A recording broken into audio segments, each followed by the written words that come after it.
நல்ல காரியங்களை செயல்படுத்த வேண்டும் என்று விரும்பினாலே அதில் எத்தனையோ எதிர்மறையான சிக்கல்கள் வந்து சேருகின்றது. யாம் சித்தாவதற்கு முன் என்னுடைய ஆரம்ப வாழ்க்கையிலும் நான் நல்லதை செய்யப்படும் பொழுது அதில் எத்தனையோ சிக்கல்கள் வந்தது. அதிலிருந்தெல்லாம் குருநாதர் காட்டிய வழியிலே மீண்டுதான் வந்தது. நல்ல உணர்வுடன் செய்யப்படும் பொழுது தீய உணர்விலிருந்து சிக்கி அதிலிருந்து தப்ப முடியாதபடி இன்றும் எத்தனையோ பேர் நல்லதை செயல்படுத்த அதில் சிக்கி தவிப்போர் உண்டு.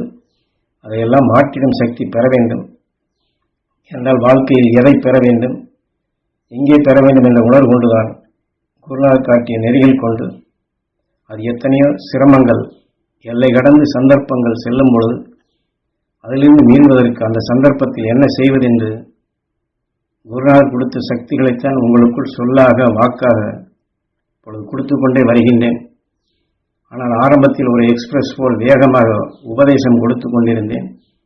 அர்த்தத்தை காண முடியாத அளவிற்கு, ஏனென்றால் அதை வேகமாக பதிவு செய்வதற்காக காற்றிலே முதலில் அந்த சக்தியில் இல்லை.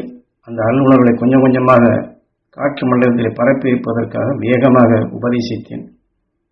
அது சமயம் யாரெல்லாம் அதை ஏங்கி பெறுகின்றார்களோ பெற்றார்களோ அவர்களுக்கு கிடைப்பதற்காகவும் காற்றிலிருந்து அந்த மகரிஷ்ண சக்தி எளிதில் பெறச் செய்வதற்கும் எண்ணியவுடன் அந்த உணர்வுகள் அவர்களுக்குள் வேலை செய்ய வேண்டும் என்பதற்காகவும் தான் அதிவேகமாக உபதேசித்து வந்தது. ஆரம்ப காலகட்டங்களில் நான் சஷ்டி கவசத்தை கூட பாடியிருக்கின்றேன். சில அன்பருடைய வீடுகளில் குருநாதர் என காட்டிய உண்மைகளை இரவு முழுவதும் விடிய விடிய பேசியும் வெளிப்படுத்தி இருக்கின்றேன். உதாரணமாக மங்களூர் திரு நாராயணசாமி அவர்கள் வீட்டுக்கு சென்றால் எல்லா கோவில்களுக்கும் மற்ற இடங்களுக்கும் நான் சென்று வந்ததுதான். கர்நாடகாவில் உள்ள பல இடங்களுக்கும் என்னை அழைத்து சென்று சுற்றி காண்பித்தார். முகாம்பிகை கோவிலுக்கும் சென்று வந்ததுதான். குருநாதர் காட்டிய வழியில் அனுபவங்கள் பெறுவதற்காக எல்லா இடங்களிலும் இவ்வாறு யாம் சுழன்று வந்ததுதான். அதே சமயத்தில் இங்கே உபதேசிக்கிறோம் என்றால் எந்த புத்தகத்தையும் படித்துவிட்டு நான் உங்களுக்கு உபதேசிக்கவில்லை. குருநாதர் கொடுத்த சக்திகளை எல்லாம் எனக்குள் விளைய வைத்தேன். அதில் விளைந்த ஞான வித்தைத்தான் உங்களுக்குள் இப்பொழுது ஆழமாக பதிவு செய்கிறேன்.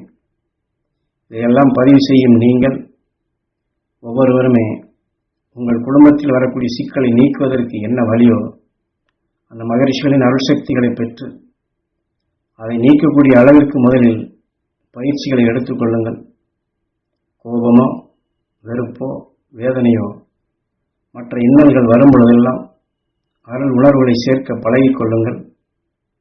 உங்களுக்குள் தீமைகளை நீக்கிய பின் அது யாரால் எவரால் அந்த தீமைகள் வந்ததோ நம்மை அவர்கள் பார்க்கப்படும் பொழுது அவர்களுக்கும் அந்த உயர்ந்த உணர்வுகள் கிடைக்கச் செய்யும் விதமாக மகரிஷிகளின் அருள் சக்திகளை பாய்ச்சி பழக வேண்டும்.